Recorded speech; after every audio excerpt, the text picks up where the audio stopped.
Sasa mtazamaji, imebakisha dakika 2 kabla ya saa 1 kamili saa za Afrika Mashariki. Mimi ni mtangazaji wako Paul Kirobi, mfasiri kwa lugha ishara anafahamika kama Catherine Simaleo. Usiku wa leo katika chumba cha habari tumekuandalia mengi zaidi, lakini kwanza kabisa wacha tupate yaliyomo.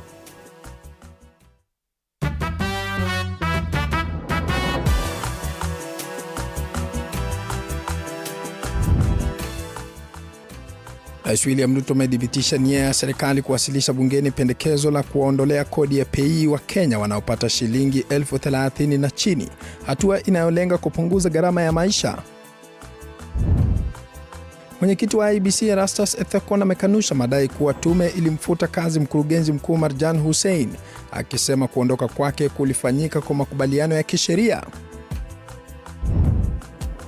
Na wagonjwa wa saratani katika hospitali ya Kenyatta wanalalamikia kucheleweshwa kwa matibabu baada ya alama zao za vidole kufutika kutokana na athari za tiba ya chemotherapy, hali inayowazuia kupata huduma kwa siku kadhaa.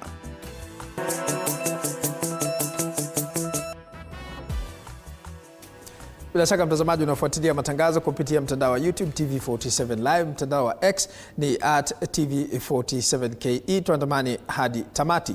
Kujiuzulu kwa afisa mtendaji wa IEBC Hussein Marjan sasa kumevutia hisia za wanasiasa, hali ambayo inazua maswali mapya kuhusu utayari na uhalali wa tume ya uchaguzi nchini IEBC. Ingawa IEBC inasisitiza kuwa Marjan alijiuzulu kihalali na baada ya makubaliano na viongozi wa IEBC, sasa hivi kunao wanaounganisha kuondoka kwake na wasiwasi mpana kuhusu utawala na maandalizi ya uchaguzi mkuu ujao. Mwandishi wetu wa masuala ya kisiasa Mike Kagongo na maelezo zaidi. Kujiuzulu kwa afisa mkuu mtendaji wa tume ya IEBC Hussein Marjan kunaendelea kuchochea mjadala katika nyanja za kisiasa na umma.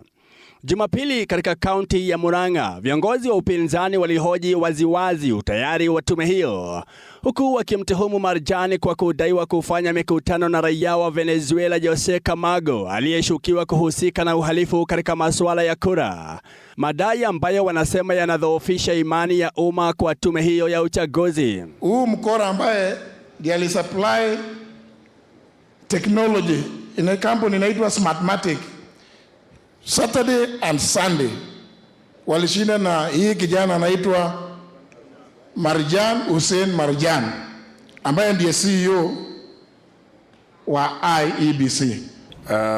Hata hivyo, IEBC imekanusha vikali madai ya kufutwa kazi kwa Marjan Hussein Marjan. Mwenyekiti Erastus Ethekon amesisitiza kuwa kuondoka kwa Marjan kulifuatia utaratibu wa kisheria na makubaliano ya pande zote, akipinga madai kuwa alifutwa kazi na kuwataka viongozi kujiepusha na uvumi. We shouldn't invent things that are not there to try and character assassinate or malign him, because it's not there and it's not fair. Ethekon anasema tume ya IEBC kwa sasa iko katika maandalizi ya uchaguzi na inakamilisha mwongozo unaoeleza uendeshaji wa uchaguzi. We have every election cycle, we have to come up with election operation plan, which is the blueprint that guides how we conduct our elections. IEBC inapojitayarisha kwa mageuzi ya taasisi na mchakato wa kuajiri afisa mkuu mtendaji mpya, matukio yanayoendelea yanazua wasiwasi na maswali ya umma kuhusu utayari wa tume hii kuelekea uchaguzi mkuu wa mwaka 2027. For the process of recruitment of the next CEO, we will ensure that it's transparently done, it's professionally handled, and we get the final CEO, the final candidate. Chini ya miezi 18 kabla ya uchaguzi mkuu wa mwaka 2027, tume ya uchaguzi na uratibu wa mipaka IEBC inasema mpango wa uendeshaji uchaguzi utaielekeza kufanikisha uchaguzi wa haki na amani. Mike Kagongo, TV47, Nairobi. Asante sana Mike Kagongo kwa taarifa hiyo. Huku Kenya na ulimwengu ukiadhimisha siku ya saratani, wanaougua saratani katika hospitali ya Kenyatta wamejipata katika hali ngumu wanaposaka matibabu baada ya bima ya SHA kukumbwa na mushkili. Wizara ya Afya inadai kuwepo kwa changamoto ya kuwatambulisha wagonjwa ambayo inatokana na kufutika kwa alama zao za vidole, hali ambayo inasababishwa na matibabu ya saratani ya chemotherapy. Mwanahabari wetu Elizabeth Atieno ana uketo wa taarifa hii.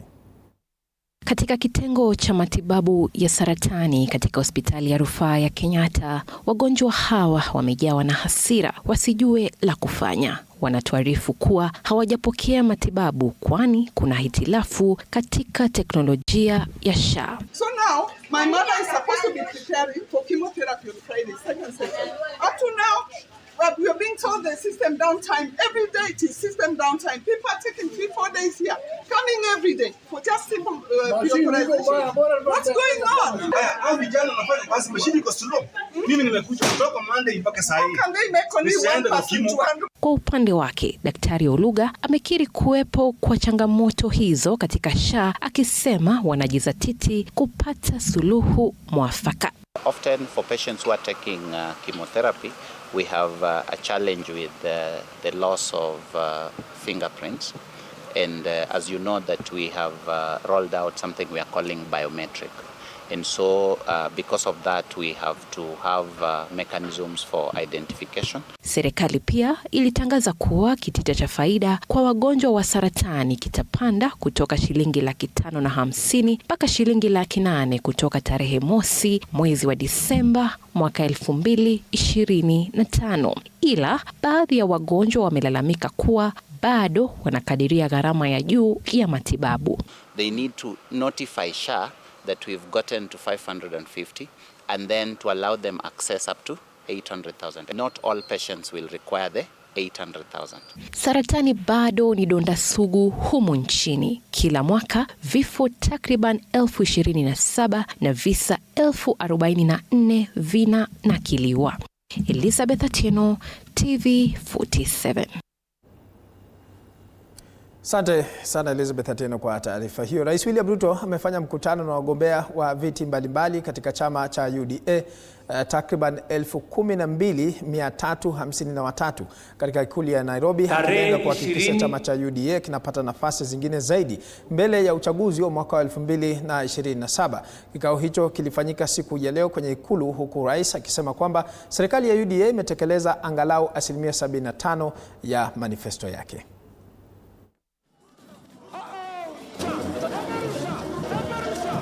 Tarehe 28 kaunti zingine 22 zitafanya uchaguzi wa chama. Kwa nini tufanye uchaguzi wa chama? Why? Because we don't want to appoint ourselves as leaders in the party. The leader does not belong to William Ruto.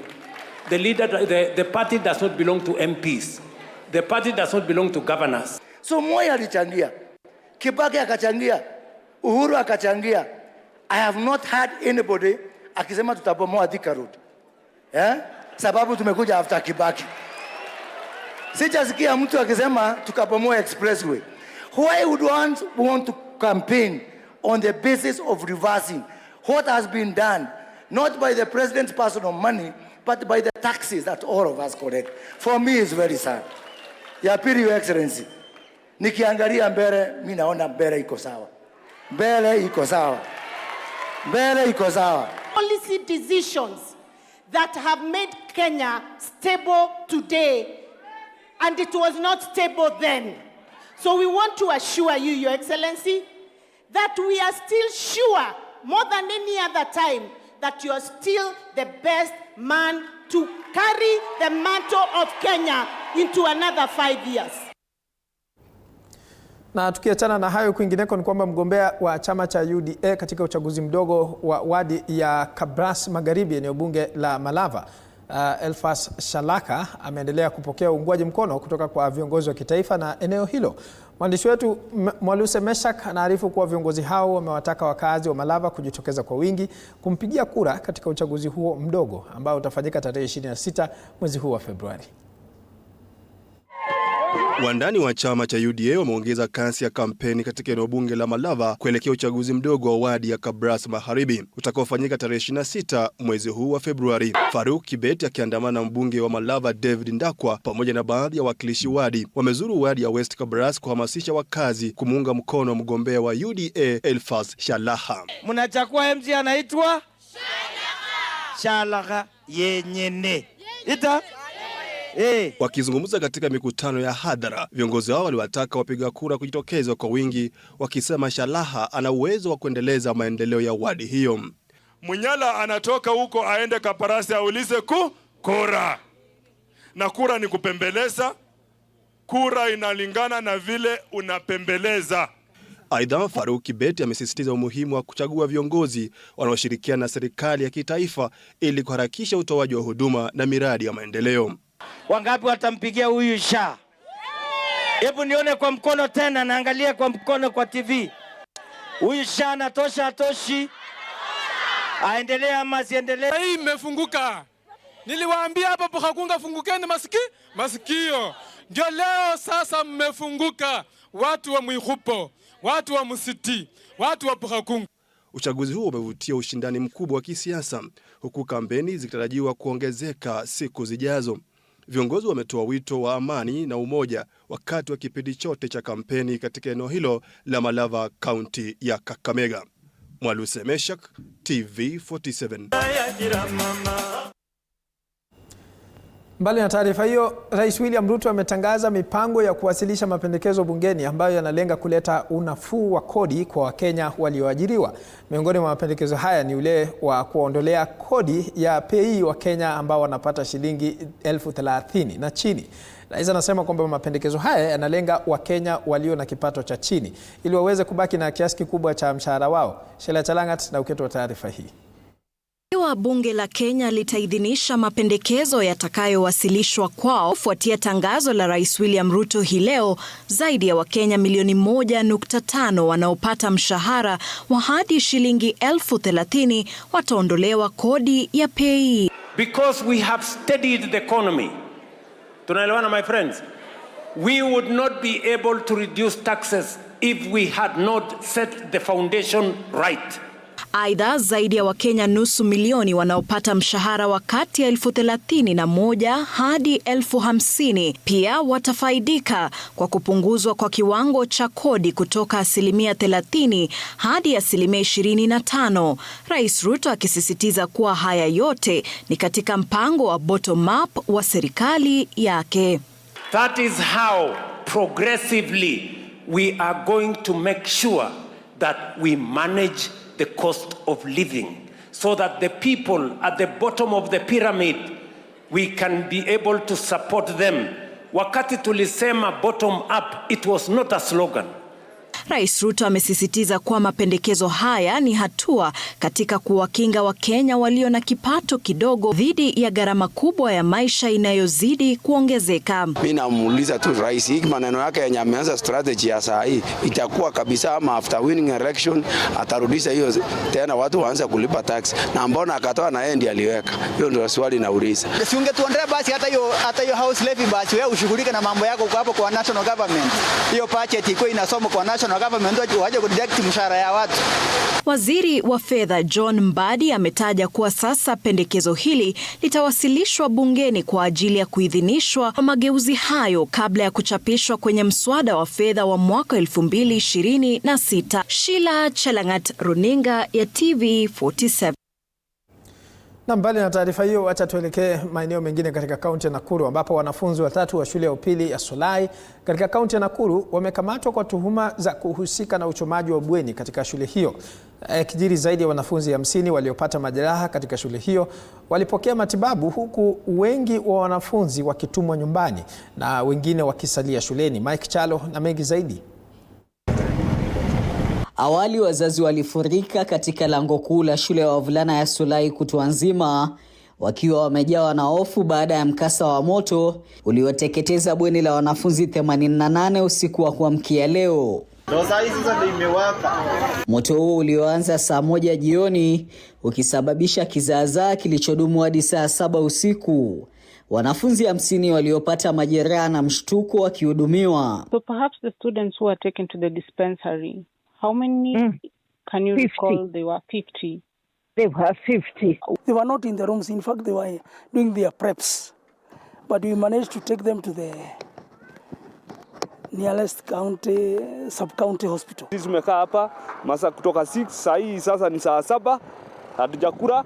Sasa hiyo mambo inatuchia ni gani? Kwa sasa wanafunzi watatu wamekamatwa, uchunguzi wa sababu ya uchomaji wa bweni hilo na chanzo cha moto ukiwa umeanzishwa. Huyo mwanafunzi mmoja ambaye tulimshika jana ni kwa sababu watoto wengine walisema is a key suspect. Baada ya kukamatwa, aliongezea kuna wawili ambao tuna suspect mmoja wao ndiye aliwasha. Wanafunzi wa kidato cha 4 na cha 3 wametumwa nyumbani huku wakitakikana kurejea na wazazi wao siku ya Jumatatu na Jumanne mtawalia. We have declared as a board that we are going to give them a break for 3 days.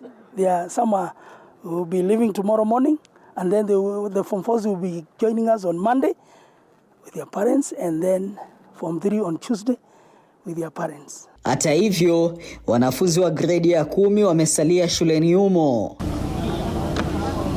Mike Chelo, TV47. Asante sana Mike Chalo kwa taarifa hiyo. Wacha tuchukue pumziko mafupi, tukirejea tunakuja na mengi zaidi. Usibanduke.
Na karibu tena mtazamaji. Karibu na misitu iliyogazetiwa, jamii zinalalamika kuhamishwa huku elimu ikiathirika. Katika baadhi ya maeneo madarasa hayapo na wanafunzi wanalazimika kusoma chini ya miti. Shule ya msingi ya Loramoru ilifungwa kwa zaidi ya miaka 13 kutokana na ukosefu wa usalama kabla ya kufunguliwa tena mwaka wa 2024. Hata hivyo, baada ya eneo hilo kutangazwa rasmi kuwa msitu mwaka wa 2016, mvutano uliibuka upya ukitishia mafanikio ya jamii hiyo. Mazungumzo kati ya wananchi na mamlaka ya serikali yanaendelea bila mwafaka. Wakati huo wanafunzi wamejikuta katikati ya mzozo wakisomea chini ya miti bila uhakika wa mustakabali wao. Wananchi wanataka suluhu itakayolinda mazingira bila kuathiri haki ya mtoto kupata elimu. Sisi tutachenga shule yetu hapa Loramoru na tuwezi toka hapa na tutakaa hapa mpaka milele. Wapile wasasi yetu walitusalia hapa. Mhifadhi wa misitu wa kaunti ya Baringo, Anne Nyaokoe, anasema serikali imetambua kipande cha ardhi mbadala nje ya mpaka wa msitu ambako ujenzi wa shule mpya unatarajiwa kuanza. Hata hivyo, wazazi na wanajamii wamepinga pendekezo hilo, wakisema eneo hilo liko umbali wa takriban kilomita 10. Ni vigumu sana kwa mtoto mdogo wa miaka 3, wa miaka 4 mpaka hata 7 kutembea mguu zaidi ya kilomita 10 kwenda kilomita 10 kurudi. Hiyo ni kilomita 20 kwa siku. KFS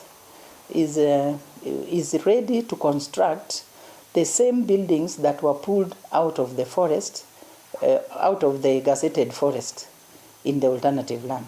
Kwingineko, jamii ya Endorois imepata ushindi mkubwa baada ya mahakama ya mazingira na ardhi mjini Nakuru kutangaza kuwa eneo la Arabal ni ardhi ya jamii. Mahakama ilibatilisha rasmi tangazo la serikali lililogazeti eneo hilo kama msitu, ikisema hakukuwa na ushirikishwaji wa umma wala mashauriano na tume ya kitaifa ya ardhi. Interestingly or curiously, this list of participants which were presented, they were all people who were able to write, surprisingly, and sign.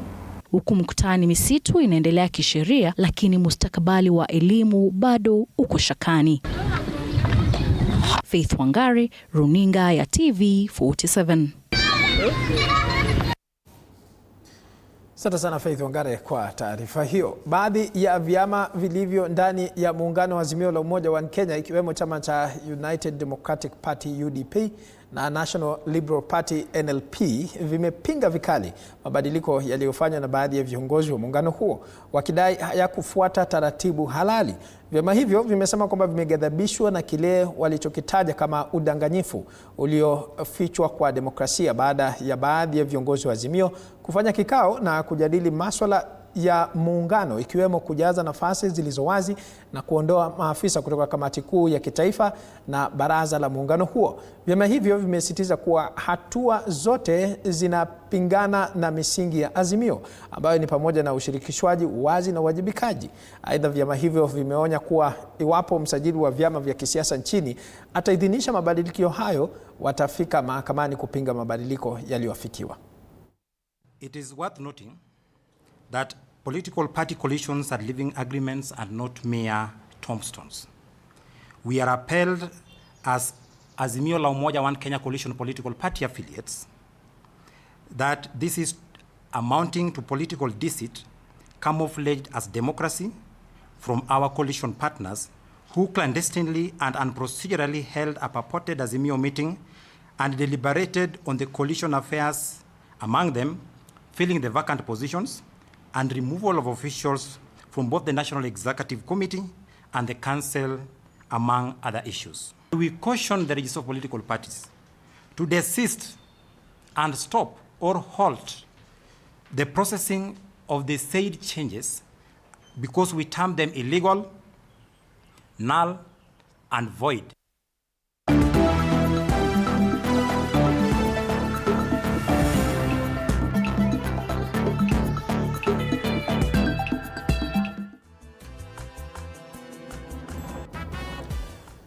Na tukiingia michezoni ni kwamba APS Bomet imeandikisha ushindi wa mabao 2-1 dhidi ya Nairobi United leo jioni kwenye mechi ya ligi kuu ya soka nchini ambayo ilichezwa ugani Nyayo jijini Nairobi. Mabao ya wageni hao yalifungwa katika dakika 21 na 68 ya mchezo. APS Bomet kwa sasa imeshikilia katika nafasi ya 14 na alama 18, huku Nairobi United ikisimama katika nafasi ya 10 na alama 25. Mabingwa mara 21 wa ligi Gor Mahia bado imo kileleni mwa ligi na alama 40 mbele ya FC Leopards na Shabana. Anatanguliza Kogalo Nyam. Nimefurahia sana vile wachezaji wangu wamejisukuma, na hiyo ndio kitu nilikuambia kabla game ianze. Nilikuambia wakijisukuma itakuwa poa. Then kitu ya maana ile tumefanya pia leo ni kupata zile early goals. Hiyo kupata early goals inafanya timu kama maybe Nairobi yenye zile vitu wamekuwa wanafanya kwa mechi hawafanyi, ni kama wanakuwa disparate kidogo, na imefanyika hivyo. Then pia hizo dakika za mwisho ndio tumekuwa under pressure, lakini tulikuwa tunazuia vizuri na kila mtu yuko kwa position ya kuzuia vizuri.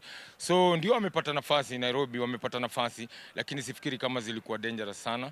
So vile nilikwambia tu, sisi tulikuwa tunangoja ushindi moja and then confidence ingie kwa team, both kwa team na kwangu pia. Tumepoteza mechi but nafurahia sana kitu vijana wameweza kufanya hapa, wameweza kuonyesha kwamba wanaweza ipigania, lakini tumeanza kupigana muda ukiwa umeyoyoma sana.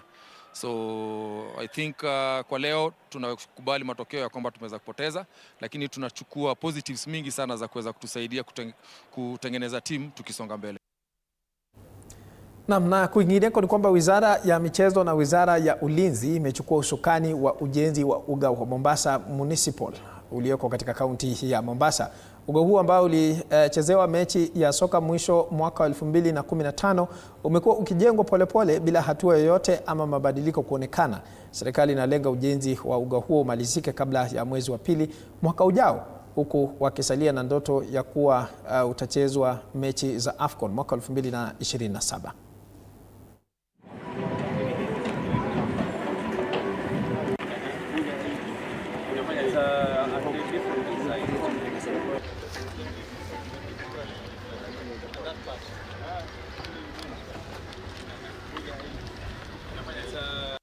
Our expectation is that within 1 week, the final account for this stadium will be done. We shall have a 15,000-seater stadium. It may not have the standard running track because of the configuration and because of the original design, but it will be ultra-modern stadium with a canopy.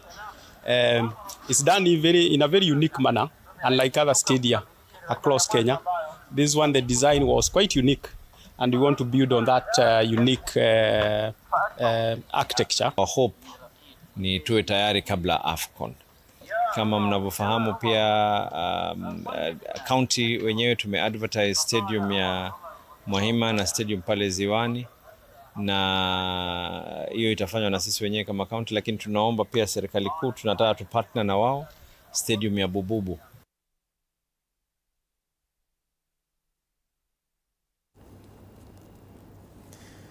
Na tukiachana na taarifa hiyo ya michezo humu nchini, kwa sasa wacha tuelekee ugaibuni ambapo Manchester City watakuwa wanachuana na Newcastle leo usiku kwenye nusu fainali ya kombe la Carabao uwanjani Etihad. City wana nafasi kubwa ya kufuzu kwenye fainali baada ya kuicharaza Newcastle mabao 2-0 kwenye mkondo wa kwanza. Mshindi wa mechi hiyo atakuwa anamenyana na Arsenal kwenye fainali ya kombe hilo. Mechi hii itapeperushwa moja kwa moja hapa TV47 na Radio 47.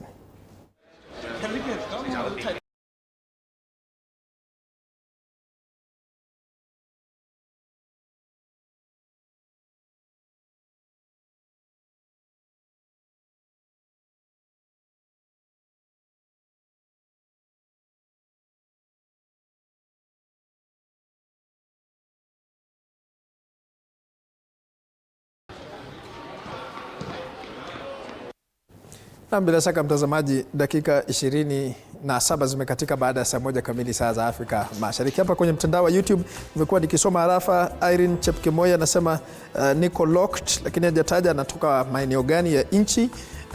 Jupiter Kayeri anasema tuned in from Kawangware, moto sana, asante sana.